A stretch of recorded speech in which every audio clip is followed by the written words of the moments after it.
আসসালামু আলাইকুম। আপনাদের সাথে আছে আমি জুবায়ের হাসান। আজকের আলোচনা নয়া দুনিয়ায় বাংলাদেশ কোথায় অবস্থান করছে। বস্তুত আমরা গত কয়েক মাসে দেখলাম বিশ্ব রাজনীতির কয়েকটি বড় বড় ঘটনা।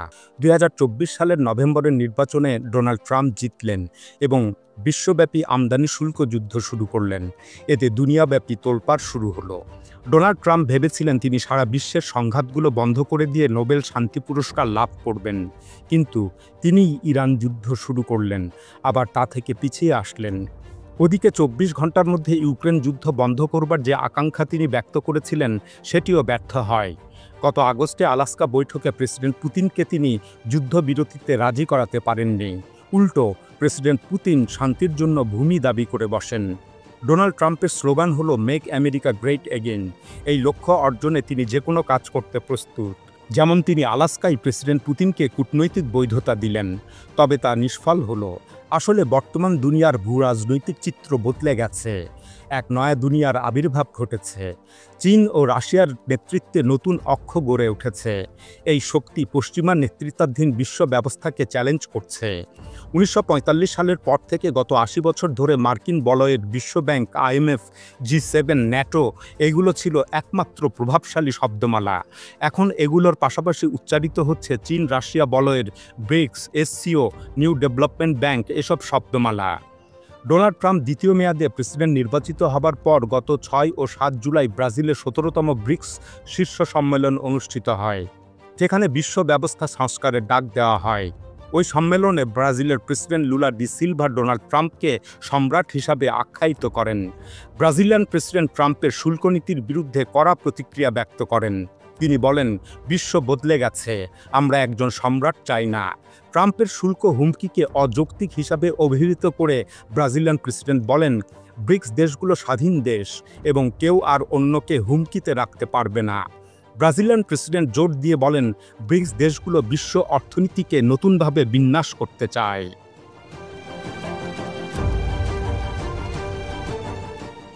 যাই হোক, সেই ব্রিক্স সম্মেলনের ঝড় ওঠার পর গত ৩১ আগস্ট ও ১ সেপ্টেম্বর চীনের তিয়ানজিন শহরে ২ দিনব্যাপী সাংহাই কোঅপারেশন অর্গানাইজেশন বা SCO শীর্ষ সম্মেলন অনুষ্ঠিত হলো।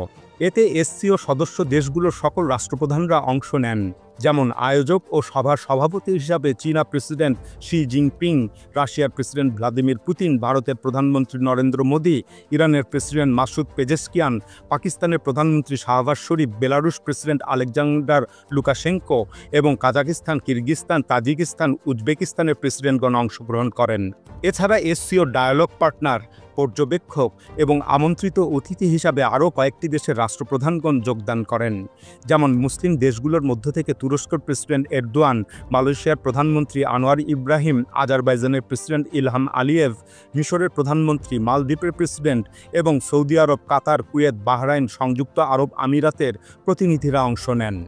এই সম্মেলনে বিশ্বের অন্যতম উদীয়মান শক্তির মুসলিম দেশ ইন্দোনেশিয়ার অংশগ্রহণের কথা ছিল, কিন্তু দেশের রাজনৈতিক অস্থিরতার কারণে শেষ মুহূর্তে ইন্দোনেশিয়ার প্রেসিডেন্ট অংশ নেননি। উল্লেখ্য যে এবার আজারবাইজানকে SCO সদস্য হিসাবে অন্তর্ভুক্ত করবার সিদ্ধান্ত নেওয়া হয়েছে। ফলে এখন SCOর মোট সদস্য রাষ্ট্রের সংখ্যা দাঁড়াবে 11, যার মধ্যে মুসলিম দেশের সংখ্যা দাঁড়াবে 7টি। যাই হোক, এবারের SCO সম্মেলনে আরও অংশগ্রহণ করেন আর্মেনিয়া, কম্বোডিয়া, ভিয়েতনাম ও লাওসের সরকার প্রধানগণ। মিয়ানমারের প্রেসিডেন্ট জেনারেল মিং অং হ্লাইংও অংশ নেন। এছাড়া দক্ষিণ এশিয়ার দেশ নেপালের প্রধানমন্ত্রী KP শর্মা ওলিও অংশ নেন। লক্ষণীয় বিষয় হলো এতগুলো মুসলিম দেশ সম্মেলনে অংশগ্রহণ করল এবং দক্ষিণ ও দক্ষিণ পূর্ব এশিয়ার প্রায় সকল দেশ অংশগ্রহণ করল, অথচ এতগুলো দেশের দীর্ঘ তালিকায় বাংলাদেশের নাম নাই।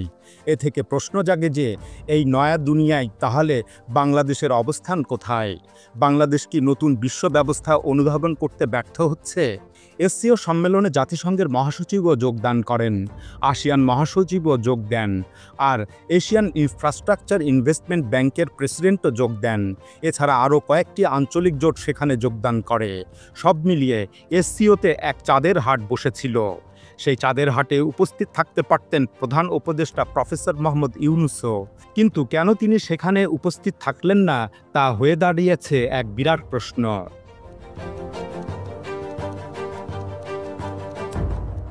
এবারের এসসিও সম্মেলনের অন্যতম আলোচিত খবর ছিল ভারতীয় প্রধানমন্ত্রী নরেন্দ্র মোদীর যোগদান। নরেন্দ্র মোদী গত বছর 2024 সালে অনুষ্ঠিত কাজাখস্তানের আস্তানায় অনুষ্ঠিত সম্মেলনে যোগ দেননি। সে বছর তিনি ভারতের পার্লামেন্টে দাঁড়িয়ে বুক ফুলিয়ে বলেছিলেন, আস্তানা সম্মেলনে যোগ দিচ্ছি না। অথচ ভারত 2017 সাল থেকে এসসিওর সদস্য রাষ্ট্র। জোটের একজন গুরুত্বপূর্ণ সদস্য হয়েও সেই সম্মেলনে যোগ না দেওয়াটা ছিল প্রেসিডেন্ট শি জিনপিং এবং প্রেসিডেন্ট পুতিনের জন্য অপমানজনক। আসলে তখন নরেন্দ্র মোদী বেইজিং ও মস্কোর নেতৃত্বাধীন এসসিও জোটকে বেশ উপেক্ষা করে চলছিলেন। তিনি মূলত এসসিওতে নামমাত্র এক সদস্য রাষ্ট্র হয়ে থাকতে চাচ্ছিলেন। কিন্তু এখন এক বছর পর বিশ্বের ভূরাজনৈতিক ও ভূ অর্থনৈতিক দৃশ্যপট অনেকটাই বদলে গেছে। নরেন্দ্র মোদী এখন প্রেসিডেন্ট শি জিনপিং এবং প্রেসিডেন্ট পুতিনের কোলে উঠতে ব্যাকুল হয়েছেন।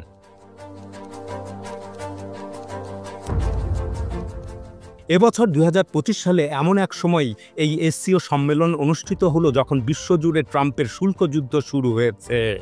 সেই সাথে ইউক্রেন যুদ্ধ এখনও চলছে, গাজায় মানবিক বিপর্যয় অব্যাহত আছে, মধ্যপ্রাচ্য অস্থিতিশীল, পশ্চিম এশিয়ায় ইরান ইসরায়েল, দক্ষিণ এশিয়ায় পাক ভারত এবং দক্ষিণ পূর্ব এশিয়ায় থাইল্যান্ড কম্বোডিয়ার মধ্যে যুদ্ধ সংঘটিত হয়েছে। ফলে এশিয়া ও ইউরেশিয়া অঞ্চলের নিরাপত্তা নিয়ে নতুন উদ্বেগ দেখা দিয়েছে। এ কারণেই এবারের এসসিও সম্মেলনটি ছিল ভীষণ গুরুত্বপূর্ণ। বস্তুত দীর্ঘ কয়েক দশক যাবৎ বহু দেশ মিলে জাতিসংঘ এবং অন্যান্য সংস্থার সহায়তায় যে বিশ্ব ব্যবস্থা গড়ে ওঠে তা যুক্তরাষ্ট্রের নীতির কারণে বেশ আগেই অস্তিত্বের সংকটে পড়ে। ফলে এসসিওর মতো আঞ্চলিক সংগঠনের গুরুত্ব বেড়েছে। এসসিও জোটের দেশগুলো এখন আর যুক্তরাষ্ট্রের একপক্ষীয় প্রভাব মানতে চাইছে না, তারা বহুমেরুর পৃথিবী চাইছে।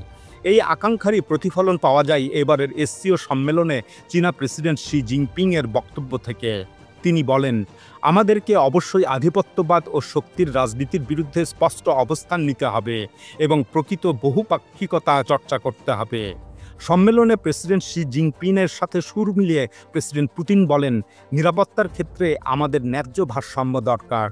এই নিরাপত্তা ব্যবস্থা ইউরোপ কেন্দ্রিক বা ইউরো আটলান্টিক ধাঁচের মতো নয়, বরং নতুন নিরাপত্তা ব্যবস্থায় বহু দেশের স্বার্থ সত্যিকারেরভাবে বিবেচনা করা হবে, ভারসাম্য বজায় থাকবে, আর কোনো দেশ যেন অন্যদের ক্ষতি করে নিজের নিরাপত্তা নিশ্চিত করতে না পারে সে ব্যবস্থাও থাকবে। সুতরাং প্রেসিডেন্ট শি জিনপিং ও প্রেসিডেন্ট পুতিনের বক্তব্য থেকে স্পষ্টত বোঝাই যাচ্ছে যে তারা একটা নয়া দুনিয়া প্রতিষ্ঠার স্বপ্ন দেখছেন। আসলে মার্কিন প্রেসিডেন্ট ডোনাল্ড ট্রাম্পের দেশে দেশে শুল্ক আরোপ করা এবং আরও নতুন করে শুল্ক আরোপের হুমকি দেওয়ার ফলে দুনিয়া জুড়ে এক বিশৃঙ্খল পরিস্থিতির সৃষ্টি হয়েছে। অনেক দেশকে এটা মোকাবেলা করার উপায় বের করতে হচ্ছে। এমন পরিস্থিতির সুযোগেই চীনা প্রেসিডেন্ট শি জিনপিং ভুক্তভোগী দেশগুলোর সামনে এসসিওকে একটি বড় প্ল্যাটফর্ম হিসাবে উপস্থাপন করেছেন, যাতে ভুক্তভোগী দেশগুলোর জন্য তা এক স্থিতিশীল শক্তি হিসাবে আবির্ভূত হতে পারে। প্রেসিডেন্ট শি জিনপিং এবং প্রেসিডেন্ট পুতিন মূলত এসসিও এবং ব্রিক্সের মাধ্যমে দক্ষিণ বিশ্বের সকল দেশগুলোকে একত্রিত করতে চাইছেন। অতঃপর এদের নিয়ে তৈরি জোটকে যুক্তরাষ্ট্রের নেতৃত্বাধীন পশ্চিমা বিশ্বের বিপরীতে দাঁড় করাতে চান, যাতে বিশ্ব ক্ষমতার নতুন ভারসাম্য গড়ে ওঠে।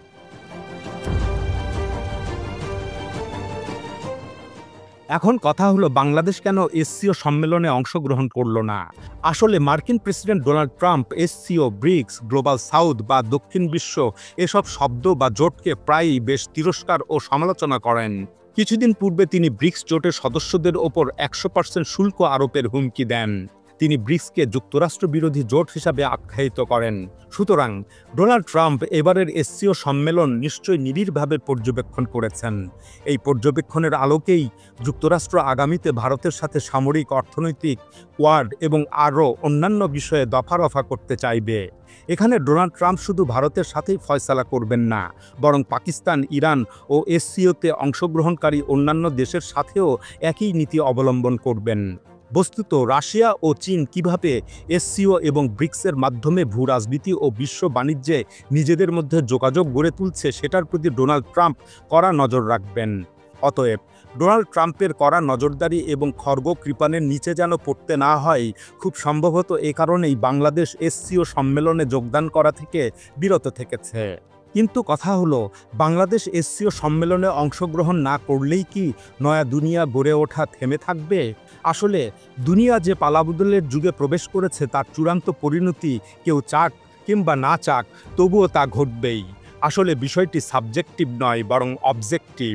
অর্থাৎ এখানে পরিবর্তন কর্তার দ্বারা ঘটবে না, কর্মই এখানে কর্তার কাজ করবে।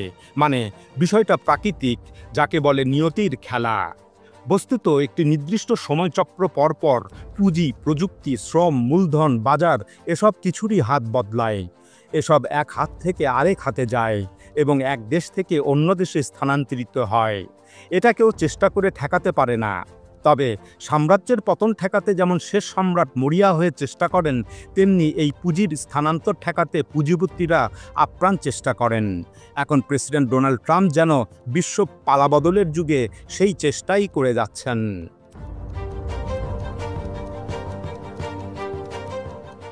এদিকে এসসিও সম্মেলন শেষ হবার দুদিন পরেই ৩ সেপ্টেম্বর চীন তাদের ইতিহাস সেরা চোখ ধাঁধানো একটি সামরিক কুচকাওয়াজের প্রদর্শনী করল। দ্বিতীয় বিশ্বযুদ্ধের অবসান এবং জাপানের বিরুদ্ধে যুদ্ধ জয়ের ৮০ বছর পূর্তি উপলক্ষে ওই সামরিক কুচকাওয়াজের আয়োজন করে চীন।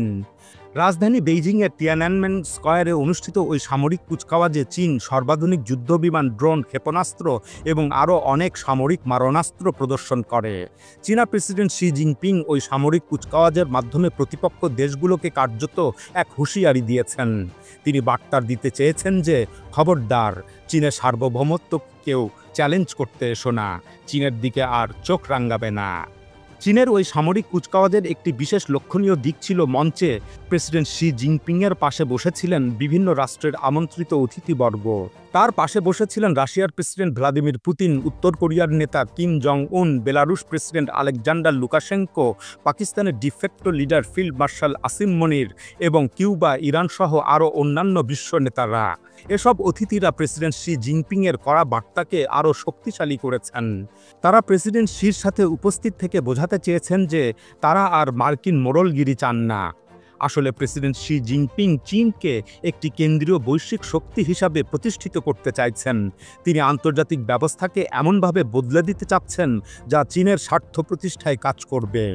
ওই সামরিক কুচকাওয়াজে বিভিন্ন দেশের একনায়ক নেতাদের এমন উপস্থিতি প্রেসিডেন্ট শির সেই লক্ষ্য অর্জনের দিকে এগিয়ে যাওয়ার প্রমাণ দেয়।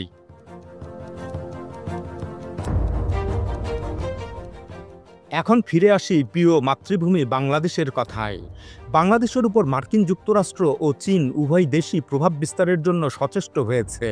এ নিয়ে যুক্তরাষ্ট্র এবং চীন এখন মুখোমুখি। এ সম্পর্কে গত ৩০ জুলাই দৈনিক আমার দেশ পত্রিকায় এক দীর্ঘ প্রতিবেদন প্রকাশিত হয়। তাতে বলা হয়, বাংলাদেশের সঙ্গে রাজনৈতিক, অর্থনৈতিক, বাণিজ্যিক, সামরিক সম্পর্ক বৃদ্ধির জন্য চীন তৎপর রয়েছে। গত ২৬ থেকে ২৯ মার্চ প্রধান উপদেষ্টা professor Mohammad Yunus president Xi জিনপিংয়ের আমন্ত্রণে চীন সফরে যান। তার ওই সফরটি কৌশলগত দিক থেকে ছিল অত্যন্ত গুরুত্বপূর্ণ। প্রফেসর ইউনূসকে প্রেসিডেন্ট শি জিনপিংয়ের পক্ষ থেকে বিরল সম্মান জানানো হয় এবং অন্তর্বর্তীকালীন সরকারের প্রতি চীনের পক্ষ থেকে জোরালো রাজনৈতিক ও কূটনৈতিক সমর্থন ব্যক্ত করা হয়। তিস্তা সহ অন্যান্য নদীর পানি ব্যবস্থাপনায় সার্বিক সহায়তার অঙ্গীকার করা হয়। এদিকে বাংলাদেশের পক্ষ থেকে চীনের তৈরি ১৬টি J-10C যুদ্ধবিমান কেনার প্রস্তাব করা হয়। এরপর গত ১৯ জুন চীনের কুনমিংয়ে বাংলাদেশ, চীন ও পাকিস্তানের পররাষ্ট্র সচিবদের একটি বৈঠক অনুষ্ঠিত হয়। বৈঠক শেষে চীনের পররাষ্ট্র মন্ত্রণালয় থেকে এক সংবাদ বিজ্ঞপ্তিতে জানানো হয় যে, বাণিজ্য ও বিনিয়োগ সহ বিভিন্ন ক্ষেত্রে পারস্পরিক সহযোগিতার জন্য একটি ত্রিদেশীয় ফোরাম গঠনে একমত হয়েছে বাংলাদেশ, চীন ও পাকিস্তান। ওদিকে বাংলাদেশে চীনের এসব নানামুখী কূটনৈতিক ও কৌশলগত তৎপরতায় নাখোশ হয় যুক্তরাষ্ট্র। বাংলাদেশ নিয়ে চীনের এসব তৎপরতাকে মার্কিন নীতি নির্ধারকরা আগ্রাসী পদক্ষেপ হিসাবে বিবেচনা করেন এবং তারা একে ভূরাজনৈতিক ও কৌশলগত স্বার্থের দিক দিয়ে মার্কিন যুক্তরাষ্ট্রের জন্য বড় হুমকি মনে করেন। অতঃপর যুক্তরাষ্ট্র বাংলাদেশকে চীনের প্রভাববলয় থেকে বের করে আনতে নানাভাবে চাপ তৈরি করে। বিশেষ করে চীন থেকে সামরিক সরঞ্জাম কেনা কমানোর জন্য বাংলাদেশকে চাপ দেওয়া হয়। সেই সাথে বাংলাদেশ, পাকিস্তান ও চীন এই ত্রিদেশীয় ফোরাম গঠনের বিষয়টি নিয়ে ঢাকাস্থ মার্কিন দূতাবাসের কর্মকর্তারা বাংলাদেশের পররাষ্ট্র মন্ত্রণালয়ের কর্মকর্তাদের কাছে ব্যাখ্যা চান। এর জবাবে বাংলাদেশের পক্ষ থেকে ওই ত্রিদেশীয় ফোরাম গঠনের কথা অস্বীকার করা হয়। তবে যুক্তরাষ্ট্র সাফ জানিয়ে দেয় যে চীনের ওপর বাংলাদেশকে নির্ভরশীলতা কমাতে হবে। এদিকে বাংলাদেশের উপর যুক্তরাষ্ট্রের এই চাপ প্রয়োগ সম্পর্কে ঢাকায় নিযুক্ত চীনা রাষ্ট্রদূত দৈনিক আমার দেশ পত্রিকাকে বলেন, যে কোনো পরিস্থিতিতে ঢাকার সঙ্গে জোরালো অংশীদারিত্ব বজায় রাখবে বেইজিং। বাংলাদেশের সামনে সময় এসেছে তাদের প্রকৃত বন্ধু চিহ্নিত করার। চীনা রাষ্ট্রদূত বলেন, আমি আশা করি বাংলাদেশ তার জাতীয় স্বার্থের কথা বিবেচনা করে পদক্ষেপ নেবে। আমরা যা কিছু করছি তা দুই দেশের পারস্পরিক স্বার্থের কথা বিবেচনা করেই করছি। এখানে অন্য কোনো দেশকে টার্গেট করে কিছু করা হচ্ছে না। দ্বিপক্ষীয় আলোচনায় যুক্তরাষ্ট্র কেন তৃতীয় কোনো পক্ষকে টেনে আনে সেই প্রশ্ন সবার করা উচিত।